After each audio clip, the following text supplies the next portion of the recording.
Hello agents and welcome to Shadow Gaming. Today I got another Hunter's Fury build video for you guys. It combines the damage from Hunter's Fury and the survivability of the new Belstone Armory brand set to give you an amazing mix of DPS and armor. It also utilizes the new Liquid Engineer as well, which is an amazing new named backpack. I was actually surprised by how much damage this build can put out and how much armor this build gives you to survive as well. I find it easy to face tank NPCs on heroic with this build, just like my Memento and Hunter's Fury build I released a few days ago as of this recording. Before this recording, I actually ran Lincoln Memorial to get a better Belstone Armory chest piece and managed to speed run it in 7 minutes and 49 seconds with this exact build, and that is the gameplay you are seeing now. But before I get started, if you enjoy my content, please consider hitting those subscribe and like buttons below. You can also check the pinned comment and video description for my daily dedicated Division 2 videos. Support the channel through membership, Patreon, or my merch store. Thank you, agents. Alright, so let's get started with these specializations. So for a run and gun build like this, you're always going to want to run Gunner, especially with the up close and personal one like SMGs. Gunner seems to be the best. While you can use Firewall for that extra 10% damage per bonus enemy that you get from the Striker Shield, I like to run the mod for an extra 7% damage per enemy on my Crusader Shield, and that's enough for me. Especially when you get killing enemies grants 10% armor on kill, every third reload is 50% faster. You also generate 10% of total ammo capacity every 60 seconds, and your party members recover 5. And while you do get 10% weapon handling while you're not moving for 1 second, you're pretty much always moving in this build, so this hardly comes into play, but sometimes it does, and it's nice for it to be there. Alright, let's go check out the weapons and gear. Alright guys, so starting off with the weapons, I use the new exotic SMG, the Backfire. So primary one will be the Backfire because it has payment in kind as the talent. And we really want that talent because we're running 2 armor cores on this build. This isn't a 6-piece, DPS red armor core build.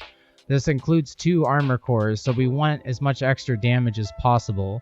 So with payment in kind, we get dealing damage to enemies adds a stack of 1% critical hit damage, all the way up to 200 stacks, and that lasts up to 10 seconds.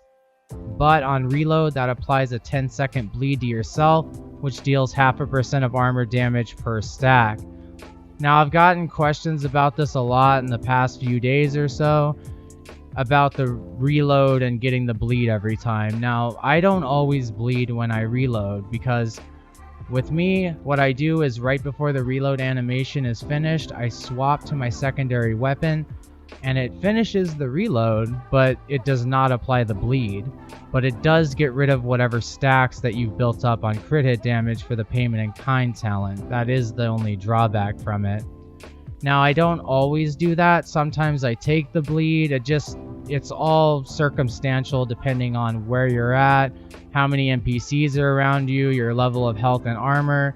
It's up to you to decide what is best, when to skip the reload animation and swap weapons, or to just take the bleed because you need that extra 200% crit hit damage because you want to melt everything in front of you as fast as possible.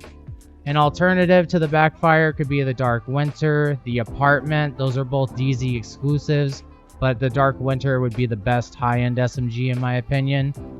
Other than that, you could run the Lady Death as well. The secondary weapon I'm running is the Mop. You also get this from the Season 3 reward. Like the Backfire, you get the Season 3 reward from level 60 or 65. The Mop, you get it a lot sooner than that. But I run it because it pairs so smoothly with everything we're doing in this build. We got the 10% armor on kill baked into it, and I run it with close and personal. Killing a target within 7 meters grants 30% weapon damage for 10 entire seconds.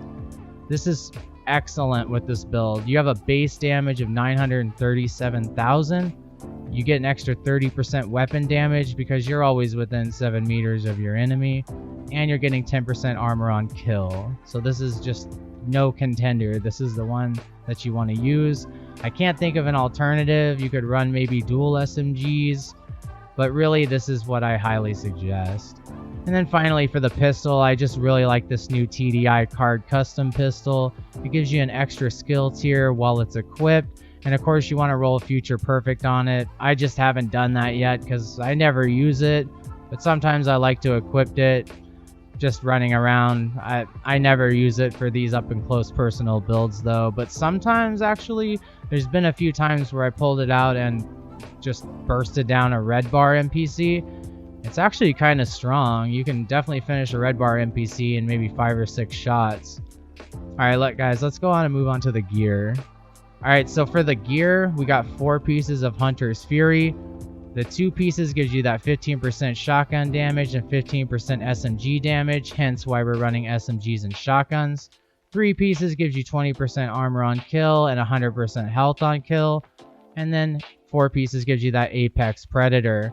Enemies within 15 meters receive a debuff of amplifying your weapon damage against them by 20%, which is great because our extra 2 armor cores. Killing a debuffed enemy with your weapon disorients other enemies within 5 meters and amplifies weapon damage by 5% for 10 seconds, stacking up to 5 times. And remember that disorient is a actual status effect, so keep that in mind if you maybe want to run the Vile Mask on another build as well. So this is just the new gear set that a lot of people are running, and it is perfect for that up close and personal combat. I have a couple other build videos with Hunter's Fury. I'll put the one with the memento in the top right card right now.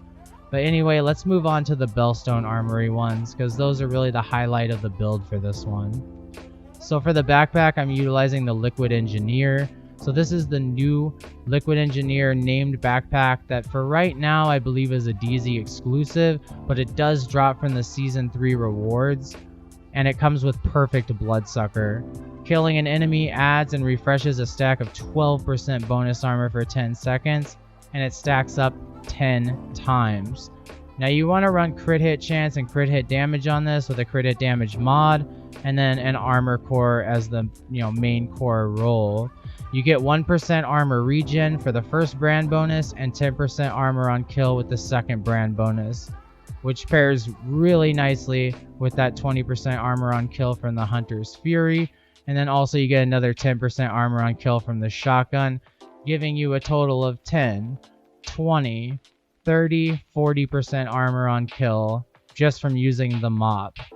Now, moving on to the chest piece, I actually had to craft this one. I was having a really bad time getting a good rolled one, but I'm running the Belstone Armory chest, not a named one, just a regular Belstone Armory chest piece. And what you want rolled on it is armor, crit hit chance, and then armor regen. I wish those were higher, but I can't get them any higher right now. As an alternative, you could put crit hit damage where the armor regen is, and then of course run that 12% crit hit damage mod, but you want to run Intimidate. While you have bonus armor, amplifies total weapon damage by 35% to enemies within 10 meters, which were always within 10 meters of an enemy, or 99% of the time. So Intimidate and paired with Bloodsucker has always been great, especially with the adrenaline rush as well.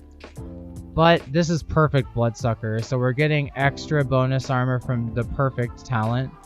And then of course Intimidate's always procced because Bloodsucker lasts 10 seconds, and every time you kill an enemy you're getting that bonus armor. So it just all really pairs really well together, and I think that this one would be better to use than Adrenaline Rush and Intimidate, but they're pretty much the same. I think this one's just really fun to use because you get that 1% armor regen and 10% armor on kill. And then for the skills, like any other DPS build, you're going to run the Revive Hiver, and then of course the Crusader Shield. Now I've gotten a few questions about this. You can run a 1% damage bonus per enemy mod right here, and then right here you can get, I believe, up to 7% damage bonus per enemy. So that's giving you at least, I believe, 8% extra damage bonus per enemy. And then you can run active regeneration or shield health as the other mods. Alright agents, well that's going to be it for the build. I really hope you enjoyed it. Remember, if you enjoyed it, definitely hit that subscribe and like button. And remember, I make daily dedicated Division 2 content, so definitely check out my channel and the videos and the links in the pinned comment section below. Otherwise, I'll see you guys in the next video. Take care, agents.